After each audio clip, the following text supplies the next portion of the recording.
Hey guys, what's up? Murphy's Opinions here, and today I'm coming at you with my review of Daniel Craig's second James Bond film, Quantum of Solace, made in 2008, directed by Mark Forster. So basically the plot of this film is Bond and M sniff a shadowy international network of power and corruption reaping billions. As Bond pursues the agents of an assassination attempt on M, all roads lead to Dominic Green, a well-renowned developer of green technology. Green is intent on securing a barren area of Bolivia in exchange for assisting a strongman stage of coup there. The CIA looks the other way, and Bond, with the help of a retired spy from Mysterious Beauty, stands in Green's way. M wonders if she can trust Bond, or if vengeance possesses him. Okay, so that's basically just a quick summary of the plot of Quantum of Solace. Let's get into the casting and what I think of that in this film.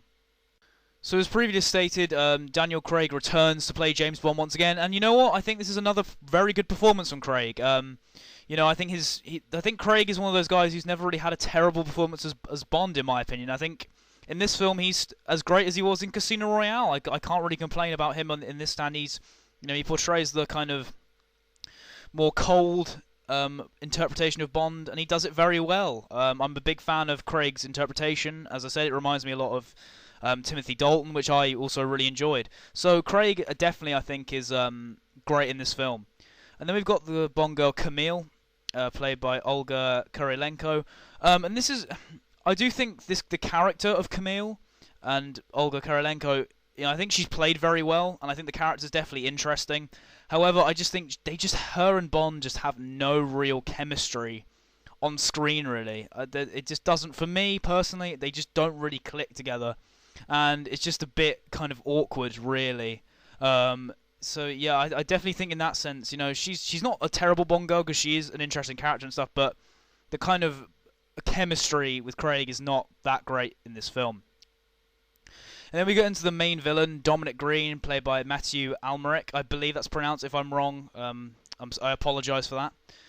However, I really do not like this villain. I think Dominic Green, in my personal opinion anyway, is the worst Bond villain in the entire series. He's, in my opinion, just of no real threat to Bond, really. I mean, physically, there's nothing about him that makes him seem like a threat. He's not physically strong, which it doesn't have to always be the case for a villain, but he doesn't even have anyone he can kind of send to go after Craig. He just doesn't seem like a challenge for Bond. And I think a good Bond villain should really be a challenge for him.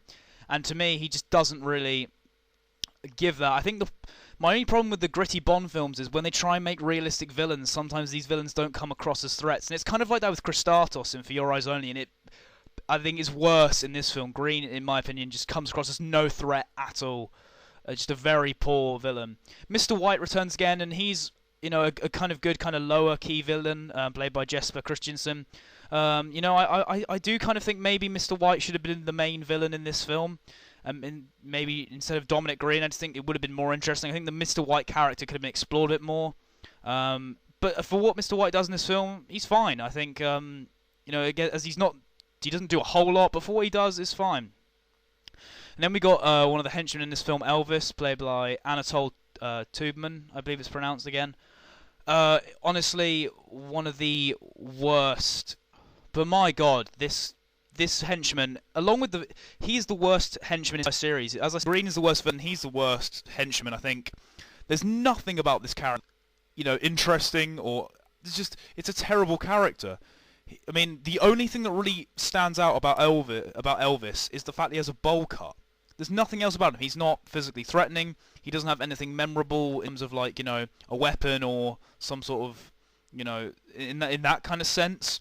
He's just, again, much like Green, he's of no threat to Bond. He's a very useless character. I think this is a very awful henchman. And we see the return of Mathis, played by Giancarlo Gianni. I often find this when they bring certain characters back who aren't Felix Leiter, like we've seen a few characters in the series before. He's just not as good as he was in the previous one. Don't get me wrong, Mathis isn't terrible, but it's just not. He doesn't feel as.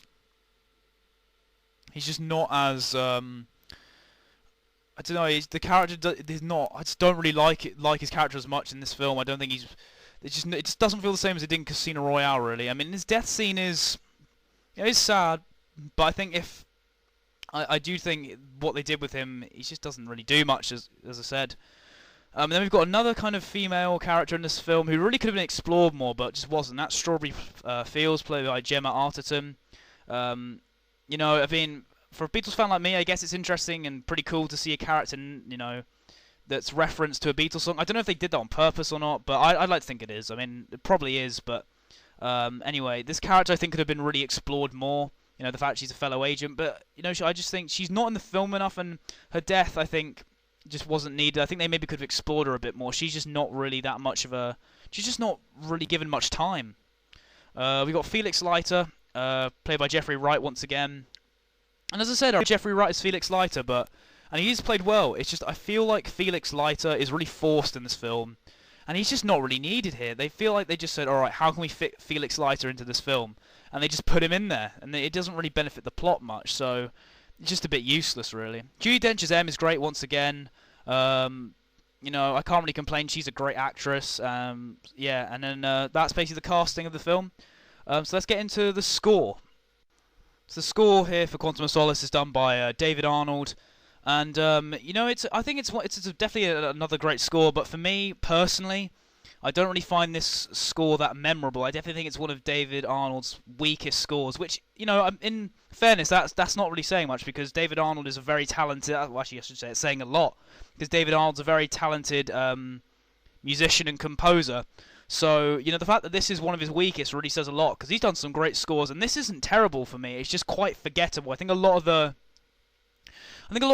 more modern Bond films, I'd say, after Casino Royale, the scores do tend to be quite forgettable, for me personally, anyway. But as I said, the score isn't terrible. It's just not very memorable.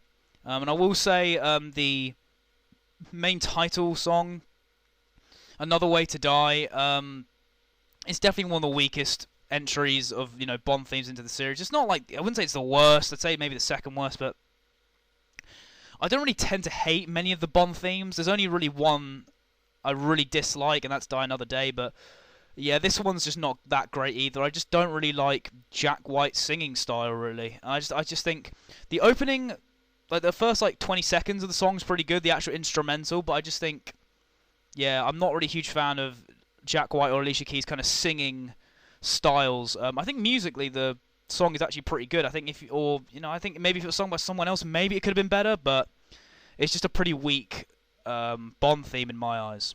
Anyway, so get onto some of the scenes in the film. I think the opening title sequence, I think, is very disappointing. It's not terrible, but what holds this back from being a really great opening title sequence is simply it's just so badly directed and edited, and this is a huge problem in the film. Is it's directed and edited.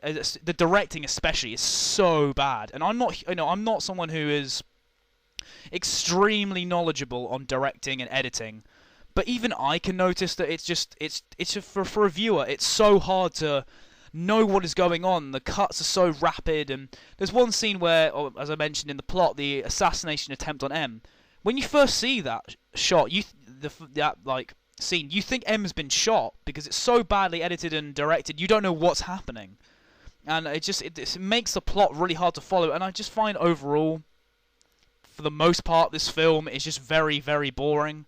One of the scenes that I do kind of like is the bell tower chase. I think that's a really cool scene, but for me, a lot of the actions just isn't that great, or it could have been better if it was edited better. But overall, this film, I think, is very disappointing, especially after... Because I know it was always going to be tough following Casino Royale, but I think the plot could have been very... The plot found it very intriguing, Bond, with vengeance on his mind, trying to avenge the death of Vesper, and it's just so poorly done. On paper, it sounds awesome, but it really doesn't work. You've got a weak villain... and I think just a weak ensemble of villains, which really doesn't help this film. You've got a Bond girl who's good, but just doesn't have much chemistry with Craig. And James Bond, is really good. Daniel Craig does a good job, as I said, but this film is just not very good. It's definitely one of the worst in the series, and I definitely wouldn't recommend watching it. And it is the shortest of all the Bond films, but it honestly feels really long. The film just drags, in my opinion. Anyway, guys, I hope you enjoyed my review of Quantum of Solace. My next review will be of Skyfall. Give the video a like, comment down below, follow me on Twitter and Ask.fm, subscribe to my main YouTube channel, and once again, thanks for watching, guys.